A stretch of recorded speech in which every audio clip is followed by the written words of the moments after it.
Why I removed the QPR filter from the free example systems included with Hedger Pro. Well, the simple answer to this is the quality performance rating is the only opinion based filter within Hedger Pro that is created by Hedger Pro. So let me give you an example including QPR from one of the free example systems, pre-rework and overhaul, and I'll give you my reason behind why I removed it. So if we look at this system, HP back 4 days, you can see here's the results for this system, and these are the past 3 months, and this is the full range, which is over 52 months. And the QPR stat is selected in this instance, and it covers this area, which is a positive area. So if I remove this filter and run another research, so here you can see the stats with the QPR filter removed. Here it is with them replaced. Now obviously the drawdown goes up significantly, and the line of best fit, where you can see the growth over time, things become a little bit more erratic over this period. All in all, not looking like really good form. You could say it's acceptable form over the period of time, but it's not fantastic form. So I needed to rework the systems, and also as well slim off some filters that were really not being used or no need for them to be used, to make things more realistic. Less is more.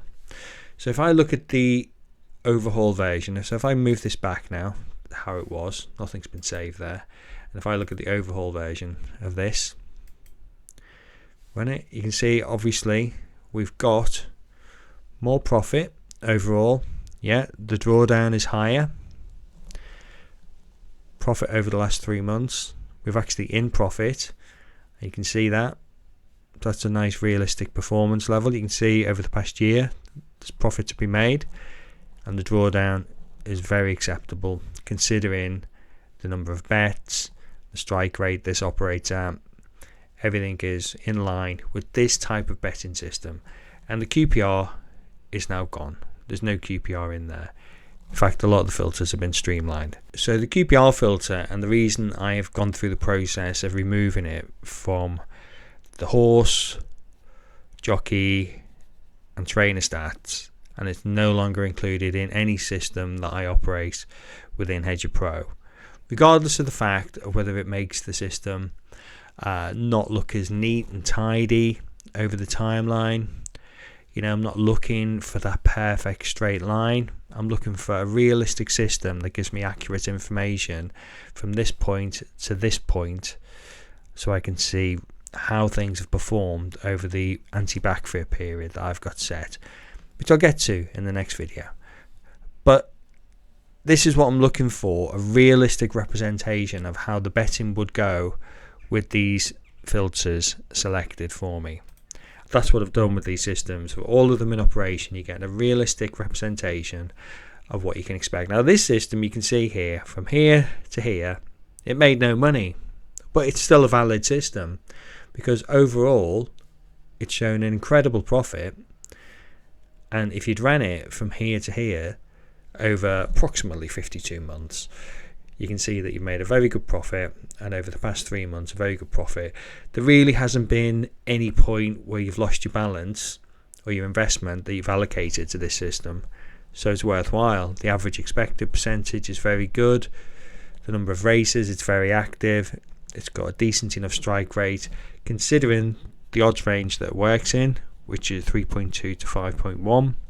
I was looking at the top 2 in the market at 3 minutes to post.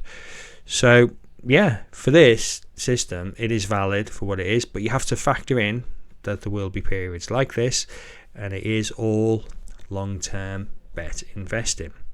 So getting back to the original point of QPR and why it's gone, so let me just stop moving the mouse around for a second and explain. The filters within the filter with QPR are not what I personally selected, as I did with systems created over at Exponential Bet and the original Portfolio Bet setup. These are stacked filters that use an algorithm within Hedger Pro to cycle qualified quality performance rating every 12 weeks for jockeys, which you can see over here if I move down.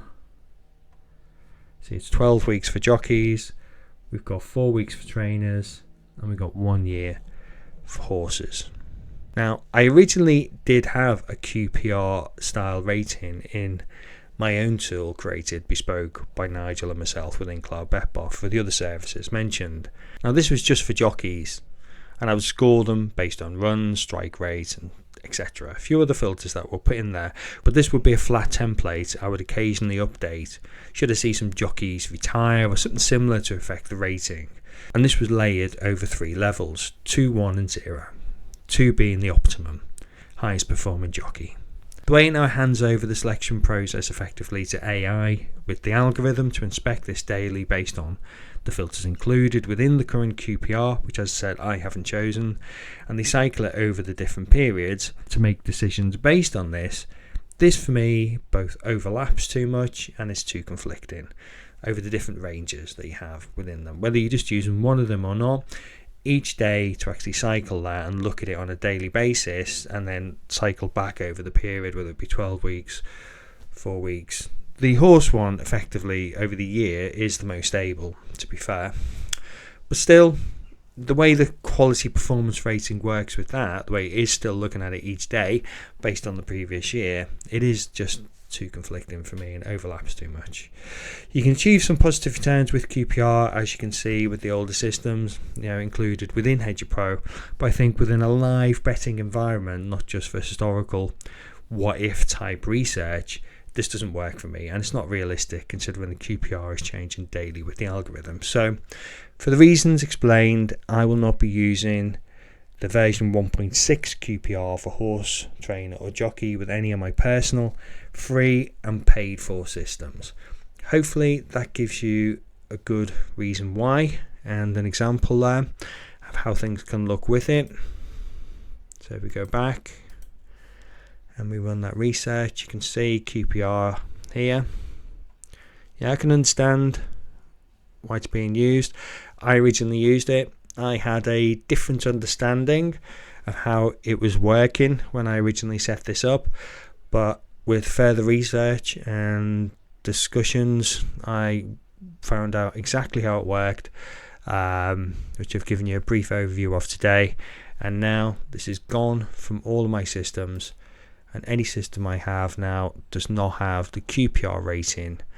They've now been reworked to give you a more realistic set of systems, which, I hate to say it, but whether you like it or not, this is realistic betting, and all of the metrics used in here and the filters are all based on actual factual data and not opinion.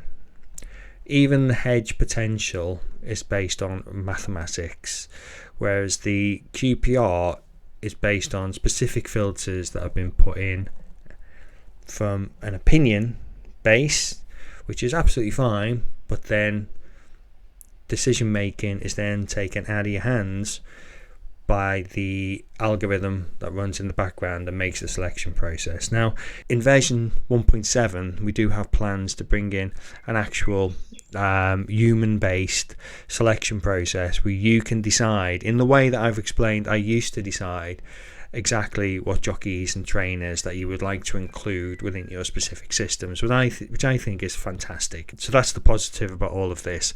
There will be some forward movement to remove the opinion-based aspect from our side and pass it over to you. So if you've got an opinion about jockeys and trainers, you will then be able to put that into your systems, and hopefully, fingers crossed, that comes with version 1.7, because I'd love to see that.